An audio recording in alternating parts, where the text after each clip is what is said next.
La localidad sevillana de Gerena se levanta al sur de la milenaria Ruta de la Plata, que ha servido históricamente de vía de comunicación entre el norte y el sur, entre Asturias y Huelva.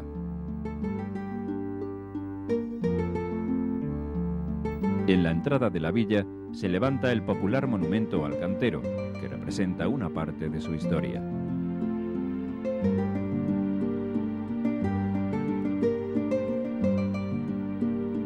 Y es que en sus aledaños se localizan las verticales paredes formadas por las canteras de granito que ya explotaban los romanos. De ellas se extraía el mineral que necesitaban para levantar sus magnas construcciones. Itálica, la Alameda de Hércules o las columnas que circundan la Catedral de Sevilla están construidas con el granito extraído de las canteras de Gerena. 1920 fue el año de mayor producción de granito en estas canteras, cuando se extrajo y labró todo el material necesario para los pavimentos de casi todas las capitales andaluzas. La extracción de la piedra se realizaba barrenando a mano la roca e introduciendo pólvora y cartuchos de dinamita en el agujero. Hace de barreno se extraían los bloques de granito y unos jatos que había para volcarlo, porque claro, entonces no había como hay máquinas que llegan y con las pinzas y cargan los bloques, como pasa en la cantera de Quintana. A base de barreno y a base de barra y a base de unos jatos de mano, y era una forma de sacar los bloques. Así se sacaban.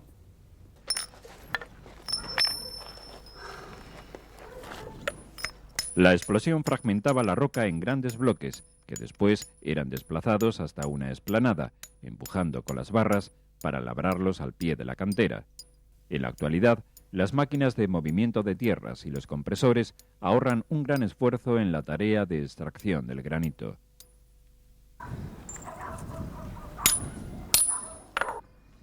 Los pesados bloques líticos había que dividirlos en fragmentos más pequeños y manejables que facilitaran su transformación en piezas de diferentes tamaños para la construcción.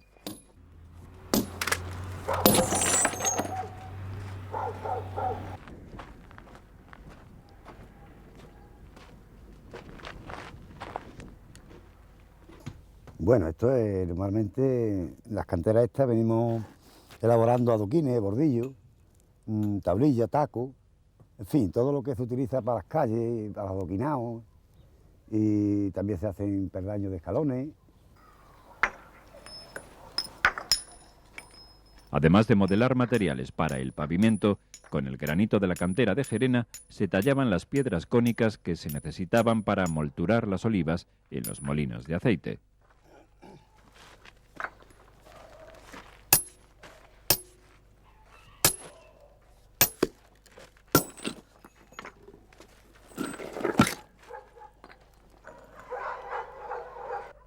Desdoblar llaman los canteros al trabajo de partir la piedra en dos mitades, rebajándola hasta que alcanza el tamaño de la pieza que se va a fabricar. Cualquiera que sea el destino de su obra, el cantero siempre trabaja respetando la hebra o ley de la piedra. La cebra es una ley que lleva la piedra, que es el corte bueno. Es ¿cómo explico? Una veta que lleva todo el bloque entero lleva una veta que le llamamos nosotros la hebra, que por ahí siempre corta muy bien. Su ley que tiene la piedra, le llamamos nosotros la ley de la piedra, que por ahí el corte no falla, que es este corte que se pega aquí. Por eso al partir el adoquín con el cincel que se abre la tablilla, como lleva su corte bueno, abre muy bien. Sin embargo, tuviéramos que rasgar sin la tablilla no corta, porque la ley la lleva aquí y empieza a cascarillarse. A reventar y no corta. La primera herramienta que Francisco utiliza para cortar una piedra es el cincel. Golpeado con la maza de hierro, el cincel sirve para rayar y facilitar que el corte sea recto. ¿Ves? ¿Lo habéis visto la raya, no? La raya para que parta por ahí, por derecho, para que corte derecho por su raya. Porque si no lo hace raya, entonces parte por donde le da la gana. La raya es para que parte por su raya. Y este estilito que le pongo es para que asiente el porrazo. Saben ustedes cómo ha partido por la raya. Si no le hago raya, parte por donde viene bien. ejemplo. Esto es lo primero que utilizamos siempre nosotros al cortar, porque es la línea por donde tiene que cortar.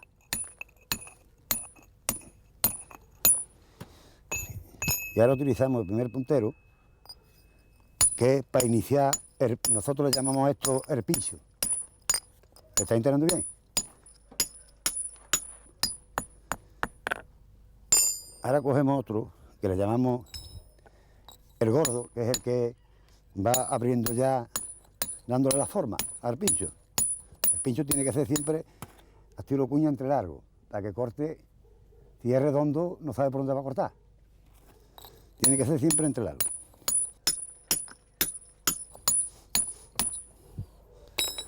Ahora cogemos otro que es para ir reformando ya la postura suya. O sea que siempre va de mayor a menor. Y ahora metemos ya el más fino, que es el que cierra al final de abajo.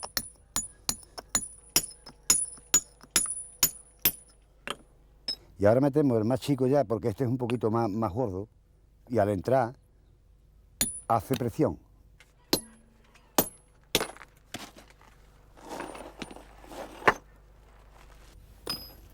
Ya tenemos aquí el esdoble, nosotros llamamos el esdoble.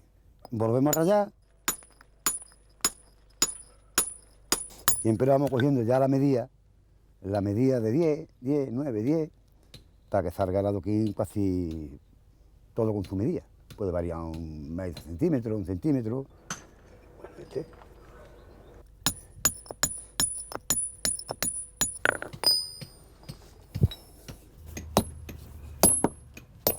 Ya tenemos el doble.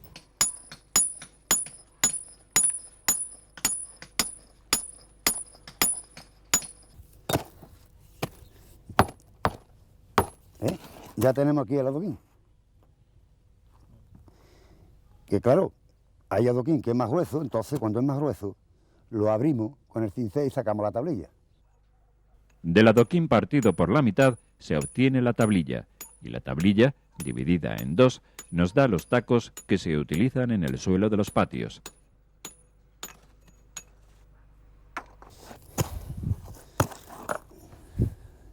Y ahora tenemos aquí esto, que es un escafilador.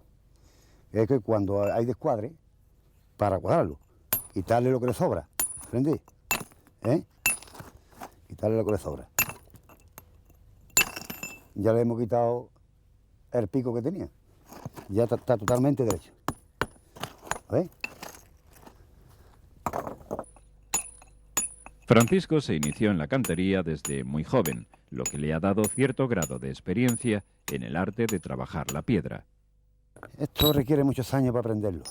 Yo empecé desde muy chico, con mi padre, que tendría 12 o 13 años, o menos, y nunca acaba uno de aprender. Siempre hay cosas nuevas. Fruto de esta práctica es el conocimiento de pequeños trucos, pero muy útiles a la hora de obtener el máximo rendimiento en el trabajo y el óptimo aprovechamiento de la materia prima.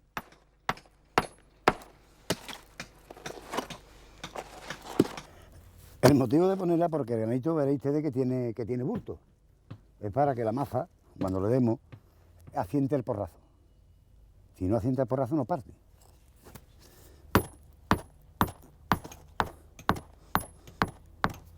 Se pone el chinito para que asiente el porrazo.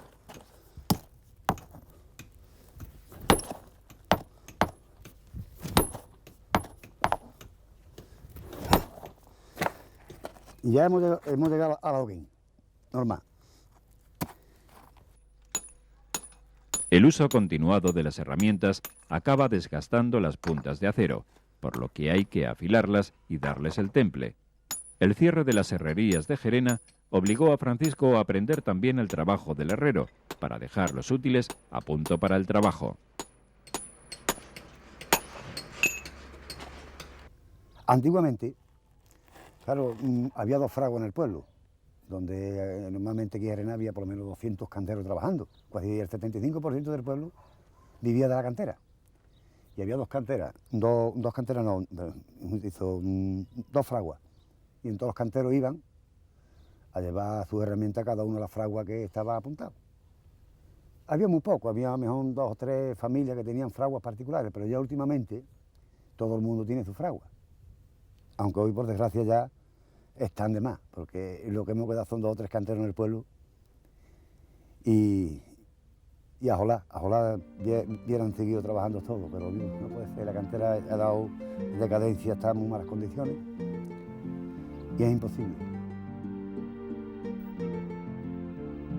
La fabricación artesana de los adoquines en Gerena apenas puede competir con la oferta de otras canteras de España, que han introducido modernas máquinas para el corte que reducen los costes de la producción, permitiéndoles bajar los precios. Hoy, la cantera de granito de Gerena está inundada por el agua que surge de pequeños manantiales o que se acumula por las lluvias. Los adoquines ya terminados y apilados permanecen a la espera de ser transportados a su destino. La época floreciente de la explotación de la piedra en Gerena ya ha pasado a formar parte de los archivos de la memoria. Mientras tanto, el monumento al cantero nos recordará siempre que en esta villa hubo muchas generaciones que tuvieron su fuente de ingresos en la cantera de granito. Soy Eugenio Monesma, director y productor del documental que acabas de ver. Si te ha gustado, te animo a que te suscribas activando las notificaciones desde la campanita y así podrás disfrutar de los cientos de documentales que ya tengo en el canal y de los que semanalmente voy a ir subiendo.